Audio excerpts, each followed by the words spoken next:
Where's Monica?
Please announce yourself.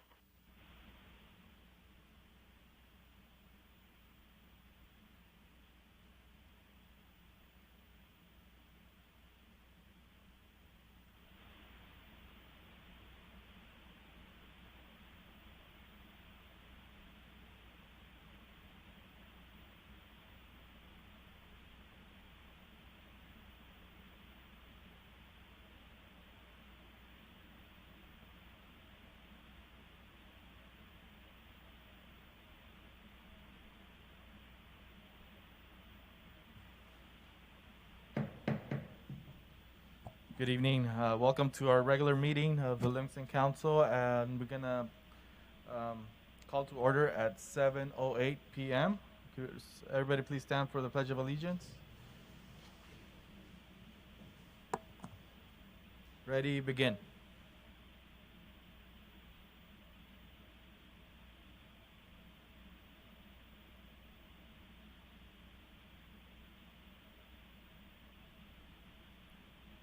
And can you please remain standing for a moment of silence for our first responders and military members?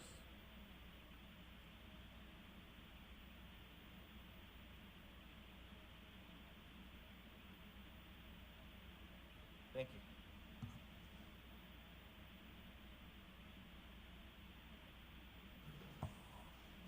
Monica, could we get a roll call? Roll call. Councilmember Soto.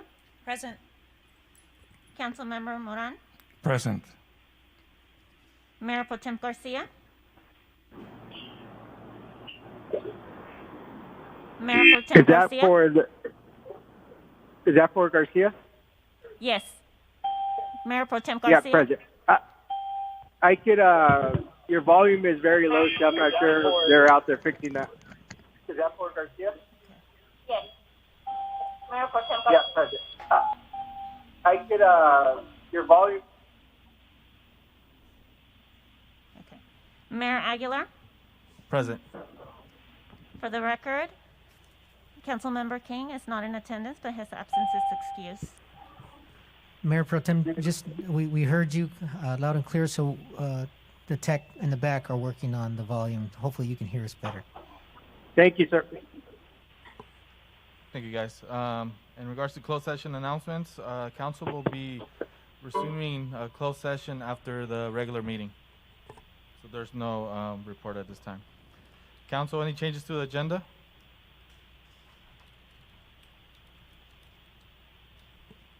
Okay, I don't see any. Now we move on to awards, presentations, and proclamations. We have a presentation by Leslie Abasta Cummings, Chief Executive Officer from Livingston Community Health, regarding COVID-19 local efforts and resources. And I just want to say thank you, Leslie, for accepting the invitation to come to council and just give us a rundown in regards to local efforts and how your facility and your employees are doing. So I appreciate it. Thank you. Thank you, Mayor, and thank you, Council. It's great to see everyone tonight.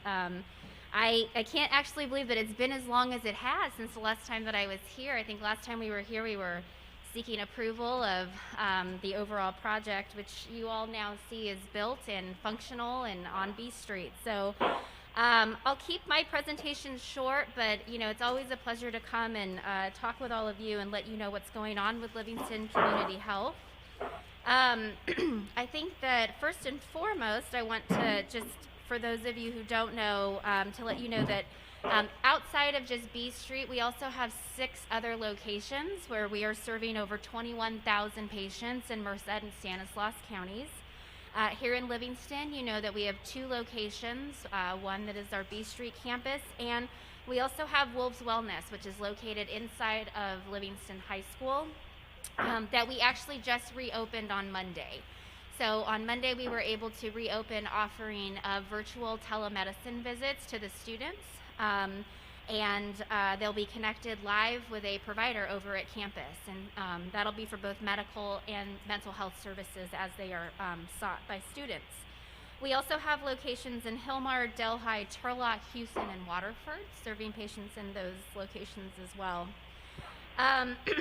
You might know this, but you might not. Recently, our Main Street location was closed permanently. That's here on Main Street, and that was closed down in January of this year. At this time, we don't have a plan for the building or anything to put into the building. It's really the space we had outgrown quite some time ago, and we were able to really consolidate our footprint here in Livingston, which we'll talk a little bit about when I talk about COVID-19 and how that impacted our business. Here at B Street, though, I just want to make everyone aware that we have over 11 dedicated healthcare providers staffed at that campus, and that's just medical, 6 days a week. Our business hours are Monday through Saturday, 8 a.m. to 5 p.m., and some of the services we're offering there are chronic disease care management, like diabetes, hypertension management, asthma care, pregnancy care with relationships at both hospitals. We also do a lot of children's care, physicals, immunizations, which we've seen a substantial drop-off and would love to get kids back in to get them immunized because COVID has really impacted that. We are also doing a lot of preventive screenings, which we have also seen a decline in, and mental health counseling, as well as substance use treatment and counseling as well. Also want to make the council and the public aware that we have been, for quite some time, offering evening urgent care hours. We moved those from Main Street to the B Street campus, and those are available Monday through Thursday, 5 to 9 p.m. with a dedicated provider there to see patients. Those can be done in same day call-in to be seen. You can also... Excuse me. Sorry, Leslie. Can you please put your phones on mute? We could hear what's going on the other end, please. We also take walk-ins for the urgent care hours as well. So just wanted to make sure everybody was aware of that.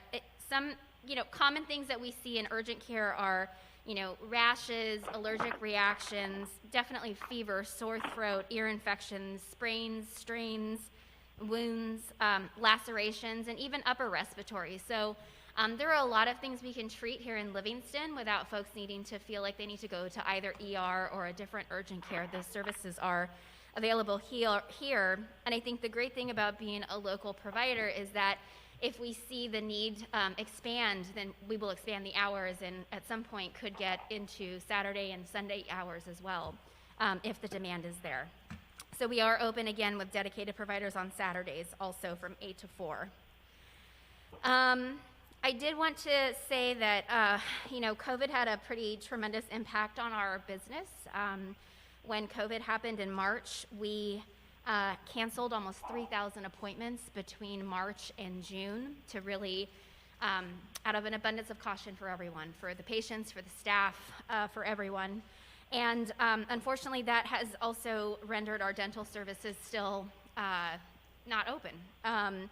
Recruitment in this area is very difficult when it comes to any medical, dental, mental health professional. And so we are looking to recruit really anyone at this point that's willing to come and do any level of service in Livingston to bring dental back. So we're committed to that, but just haven't been able to achieve that yet. Another service that you might not know that just opened this year was actually in October. We opened our own pharmacy that is also located on site that is available for all of our patients to use. Right now it's only cash pay because a lot of the government contracts take quite some time to get finalized. But I will say that we can offer the list of prices, and they're quite competitive with Walmart and other pharmacies as well. And to obtain access to the pharmacy, you would have to be a patient of some kind. But that was opened in October, so we're happy to add that service. And then finally, one of the other services that came out of COVID-19 as well was all of my outreach workers have been doing outreach to the unsheltered homeless. So there is anywhere between 20 to 40 folks living in our area that are unsheltered. A lot of them are living down by the river. Some are living in Delhi. And so back in June, Livingston staff were sworn in by the county as disaster relief workers and have been going out twice a week to the places where folks are living, and we're taking food boxes, hygiene kits donated by the Livingston Rotary, and just making contact and trying to connect them to services. So it's been a new service for us to offer, but I think one that was very needed in this area. So I'll shift a little gears really quick just to talk about COVID-19, which is on everybody's mind and has been for the last year. First, I'll just talk about testing. As of today, we've performed almost 1,400 tests on patients, community, just folks that have just needed to be tested. And I think the significant thing about that is that our positivity rate is almost 30%, which is actually twice what we've seen at the state and at the county level, which to me means that our communities have been impacted more severely and more deeply than some of the other areas and regions in the state. And so it also helps us advocate for our patients to ensure that as the vaccine starts to be distributed, that becomes available here as well. We are administering the COVID-19 vaccine. To date, starting in January, we've received 520 doses. And just a flashback to the number, we serve 21,000 patients between here and Stanislaus County. So 520 doesn't really go very far. There is a statewide, if not nationwide, shortage. And for some reason, Merced County at this point is about third on the list from the bottom in terms of vaccine allocation. We have elected officials that are advocating to change that, to change the allocation level, but so far that hasn't been remedied. There's a couple of reasons why it's happening. One, we have a very low physician to patient ratio, and unfortunately that impacts us twice, right? We don't have a lot of doctors, and we're not getting a lot of vaccine allocations. But of the 520 that we have given so far, almost 68% of my staff have been vaccinated and will be getting their second dose here in the next 2 weeks. And of those, we have administered probably another 300 or so to the patient base, some of our board members that fit the criteria as well. We continue to work with the county in terms of vaccine allocations and are hoping to get more of a steady supply so that we can open up the vaccine and vaccination efforts on a more mass level, particularly here in Livingston, to people that are, maybe not our patients, agricultural workers, other folks that would be deemed essential at this time, first responders as well for people that haven't received the vaccine and want to receive it. So it's a quick update of all the things that are happening, but happy to answer any questions that council might have. Thank you, Leslie. Appreciate definitely all that information. I know that your staff and yourself are doing a great job on the front lines of the whole COVID-19 situation. Thank you for meeting with me yesterday. It was a great conversation, and I know that you guys are great partners with us and part of the Livingston family. Council, do you guys have any questions or anything? Jose, do you have any questions or comments? Well, yes, both comments. Well, thank you for doing what you guys are doing. I know that that clinic at the high school, it's great, and especially when like right now we don't have students there, but when we do, it's very beneficial not only to our students but to the community. You did mention that was amazing. Well, out of the 1,400 tests that you guys have had so far, you did mention that 30% of that's positive rate. Right. Kind of speechless. Yeah. Is that, do you know if normally it's just our like local region or like people Yeah. from different areas coming in? No, that's a good question, and on statewide calls with other regions. So, for example, down in the San Diego area, talking with them, it's actually pretty common. With the population that we serve and the communities that we serve, we are seeing twice the positivity rate in the patients that we're seeing, I think for a variety of reasons. But I think that more than anything, for me, it demonstrated that the communities that we care about and that we serve have been more severely impacted than some of the other regions. And so, yeah, we're seeing that very similarly in other kind of underserved populations as well. Thank you for that. And in some of the research for the last few months, I actually until yesterday, I hadn't heard this before. But what do you know? Is it my understanding that the vaccines are only for 16 and older, not for under 16? So do you know anything about that, or like how? Yeah. I'm just thinking of all those under 16. Yep. Yeah. So currently and right now, the CDC and the state's guidelines are to vaccinate 65 and older. So really, no one below 65 is really in the group that would be getting it, unless essential, right? So we're making those calls as we're seeing patients. So if you're an essential worker and maybe you're not 65, but you're there to get vaccinated, we want to get shots in arms is what we're trying to do at this point. I think that the challenge right now is that there's a lot of information out there and not all of it is accurate. So, and the state is really, perhaps doing their best to shift and pivot from where they've been, but so far there's not a lot of clarity, not for us as providers, not for cities, not for counties. And so, the last allocation that came into Merced is just not enough to vaccinate 270,000 people in the county. But that does not mean that vaccines are not made for under 16. Under 16. That's not something that I know for sure if we're vaccinating people under 16 at this point, but I don't know that they're made for under 16 or not. I'd have to ask the staff. Yeah. Thank you. Sure. Thank you, Jose. Maria, any questions? Mayor Pro Tem Garcia, do you have any questions or comments? Negative. Thank you. Mayor Pro Tem Garcia? Did I go out? Hello? Hey, do you have any questions or comments? Negative. Okay, thank you, sir. Leslie, once again, thank you very much for your update.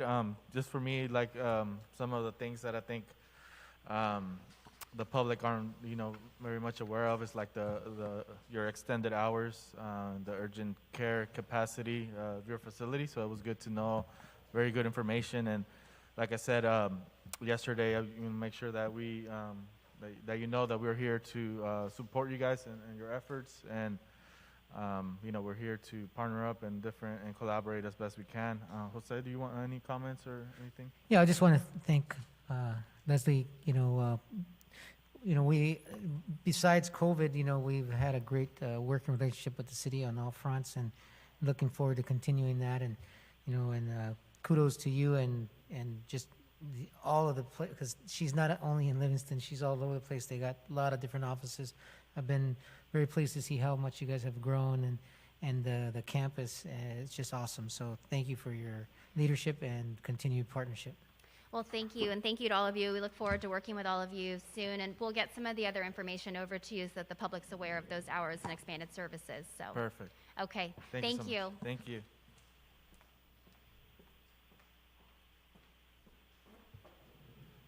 Leslie, just want to hold on real quick. Does the public or anybody in staff, anybody have any questions for Leslie?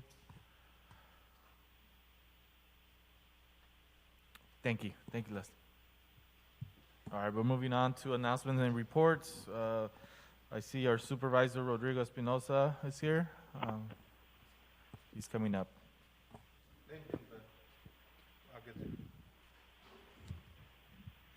Good evening, Council. First of all, I just want to thank Leslie for always working and cooperating with Merced County, our staff, and from Merced County, we try to do as much to support Leslie in community health and all the federally qualified health centers in the county. And if I could answer a little bit of the question that Councilmember Moran had, I've heard that some of the companies are working on the vaccine for 12 and over. That's what I heard. I think it was 11 or 12 and over for the youth as well too. And I know a lot of the youth are the virus mostly hits older Americans, but I know that with all the health issues, the pandemic, the mental issues, it's hit several youth as well as all the way to teenagers. So yeah, we try to push for the vaccine as much as we can. I'm going to start with the vaccine that Leslie was mentioning. The first, regarding vaccines allocations, we received the first 975 vaccines in December 17. And then it went to 1,300 in the 23rd of December, 200, 975 on 12/29. In January, we received 100 on the 5th. And on the 11th, we received 2475.